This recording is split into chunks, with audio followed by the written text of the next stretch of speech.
Warcraftreplays.com gives you Ghetto audios by Club Balla. Thank you, Audrey. That's right. This is Club Balla from Warcraftreplays.com.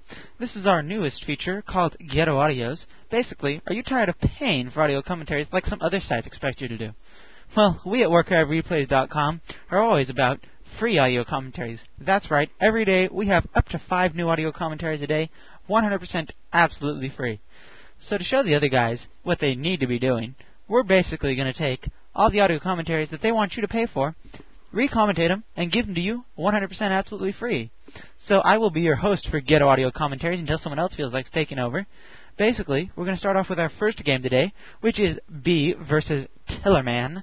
This is a game from a Dutch tournament, I do believe, if I'm not mistaken. And this tournament was at 6 a.m. in the morning, B's time, which is around 2 in the afternoon, Tillerman's time, so we can obviously see that there's going to be a big time difference here. Bay has stayed up all night for this and is obviously going to be very tired. We played some rousing Defense of the Ancients games right before this, and so I'm sure he was pretty shit-ass tired, since I actually ended up getting more kills than him in the DOTA games the night before. This is game 1 of a best-of-3 series. Bay has spawned at the right side of the map, and Tillerman is at the top. I want you guys to speed up to the 1:15 mark. Not the 15-second mark, but the 1 minute and 15-second mark at the 1x speed, and we're going to get ready to go and unpause this game in about 3 seconds. So if you're not there, pause the audio commentary, get your replay sped up to there, and then unpause.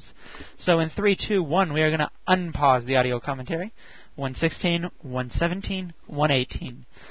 Bay has gone with his standard build, Crypt, Ziggurat, and later Altar. This allows more ghouls, and also a slightly later hero, but a much more stable economy. At least that's the way Bay puts it. Tillerman is doing the normal Night Elf cheese build. He's got an altar and a moonwell. He'll probably get a couple more moonwells to secure the fact that he can freely cheese his fast expansion with the Ancients. He's going to get a Tree of Life. He's going to walk that Tree of Life down the ramp, and he's going to fast expand. He's also doing this double scout thing with 2 wisps. Cuts into your word production a little bit early, but you get to find out where your opponent is and what creep order you need to take ASAP. As we're going to see, Tillerman has now seen where Bay is. He knows Bay's undead creeping pattern. He knows that Bay first goes for the expansion next to him, and then moves towards the center creep, taking out a Knoll camp, and then going for the trolls. So what Tillerman is going to do is to take his Demon Hunter right here. He's going to pass it right through the middle of there. He's going to go to Bay's troll camp, take that out first, and then go back to his own troll camp. Basically, Tillerman's going to steal Bay's troll camp here. Very nice play by Tillerman, and it's a good example of knowing your opponent. If you're a high-level player, there are only so many opponents you're really going to end up playing. So you want to make sure you know your high-level opponent as well as possible.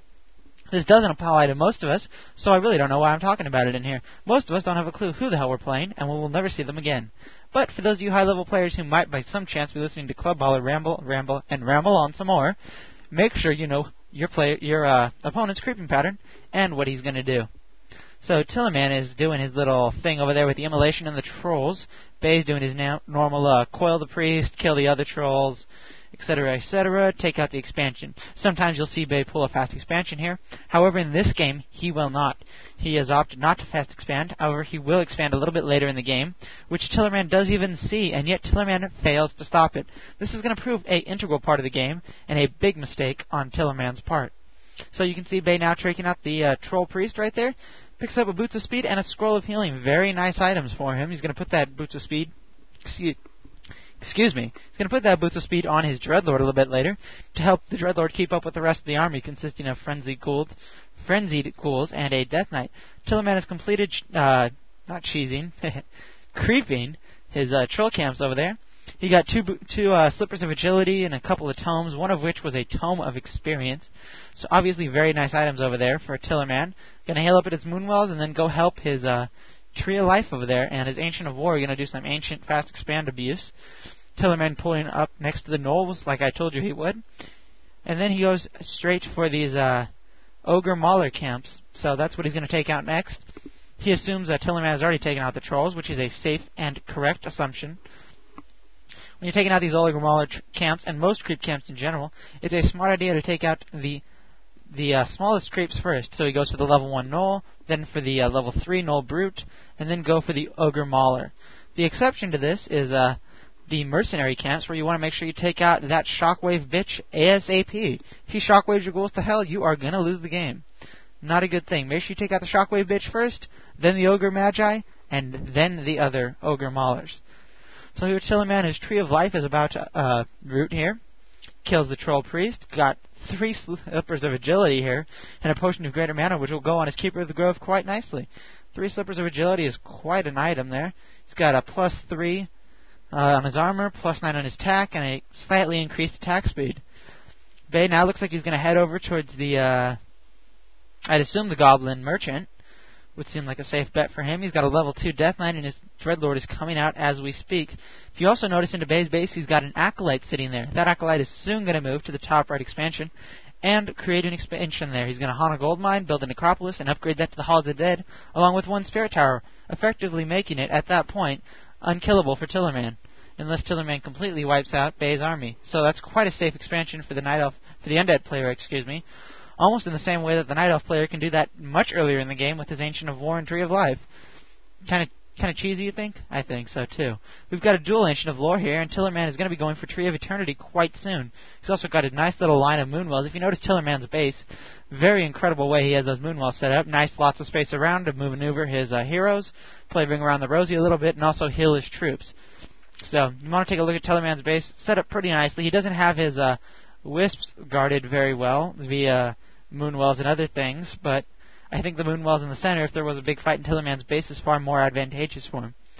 Here you can see Tillerman's Keeper of the Grove in the middle of the map. He's looking around for something to entangle. However, Bay is not there. He is at the top right, already expanding. Bay picks up a Pendant of Energy. That'll go nicely on the Lich, or possibly the Dreadlord, when Bay gets there. Bay's also picked up some Healing Wards from the level 6 Goblin Merchant. Very, very nice item, especially for the Undead. Very helpful in assisting of creeping. You play one of those down when you're creeping the Ogre camps. There you can see that Keeper of the Grove is still looking for something to entangle. A lot of wasted time. And this is actually going to hurt Tillerman. He could be creeping right now, and instead he's looking to try to creepjack Bay. However, he cannot find Bay. That is a big problem when you try to creepjack people. In the future, if you're going to creepjack someone, Tillerman, I would make sure you know where he is. That would probably help you out a lot. Anyway, Tillerman's, after wasting a bunch of time, has got a level 3 Demon Hunter, which actually he was ahead of Bay for quite a time, and a level 1 Keeper of the Grove. Bay's going to go for Tillerman's expansion. This is actually a big mistake on Bay's part. Yay, he sees that Tillerman has expansion. He could have done that with 1 ghoul. Instead, what he ends up doing is wasted Town Portal. However, this proves insignificant later on, as he does not need that Town Portal. But, nevertheless, a wasted Town Portal right there, 350 gold down the drain by Bay.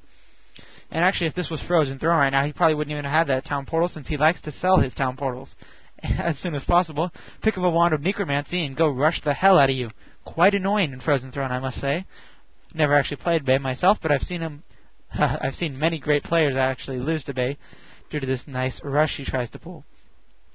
So now Bay, is going to creep the Ogre camp over here at the Goblin Lab. Goblin, whatever the hell they're called. Goblin Lab, yes. Tillerman's doing his own. As you can see, both players going for the Ogre Lord first. They don't want that Shockwave and the general bitch that is this guy. He's quite a powerful creep here. Bay also laying down his Healing Ward. I guess it could be called a Creeping Ward, but it's not. His Healing Ward for when he's creeping. It'll help heal his ghouls up. And it's a very nice way to use your Healing Wards. If you're an undead, use one while creeping, especially, excuse me, I can't talk, especially when I'm talking this fast.